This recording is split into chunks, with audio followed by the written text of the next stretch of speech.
The family of a Buffalo shooting victim may sue a major gun manufacturer that's planning to move its headquarters here to West Georgia. The family has hired 2 lawyers since that time to investigate a potential lawsuit against Remington. 11 Alive's Dawn White joins us live now in studio. Dawn, you spoke with an Atlanta attorney about this. What does he have to say about this lawsuit? Joe, one of the family's lawyers says the AR-15 style weapon allegedly used in the massacre is designed for the military in war, and he believes Remington should have taken more steps to make sure it didn't end up in the wrong hands. The attorney I spoke to today believes the family may have a case, but it'll likely be difficult to prove.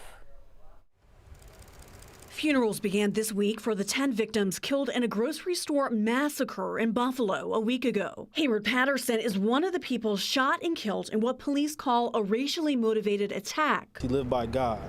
He lived as a husband and a provider for 2.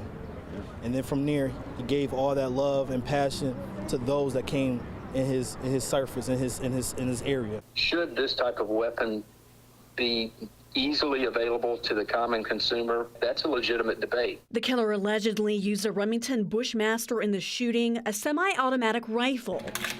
The family of victim Andre McNeil has hired a lawyer and may pursue a lawsuit against the gun manufacturer. Being someone who is in favor of allowing the public to have guns, I also believe that, guns that can shoot hundreds of rounds in a matter of seconds serve no real legitimate purpose to the general public. Atlanta civil trial lawyer Jeff Shiver says the possible lawsuit would be challenging, but it could lead to a huge financial settlement. It's likely that there will be some form of foreseeable misuse by the user, that it was known or should have been known by the manufacturer that these weapons were commonly used and readily available to people who would do things like this. Shiver says lawyers would also need to prove Remington didn't do enough to prevent this weapon from entering the market and into the hands of the shooter. It very well could be that this particular lawsuit is in part to recover damages, but in part to make a statement.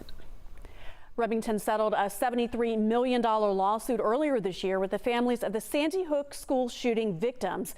We did reach out to Remington today for a comment, but it said a response was delayed, quote, due to an unusual level of activity. Interesting. Dawn, thank you for that report.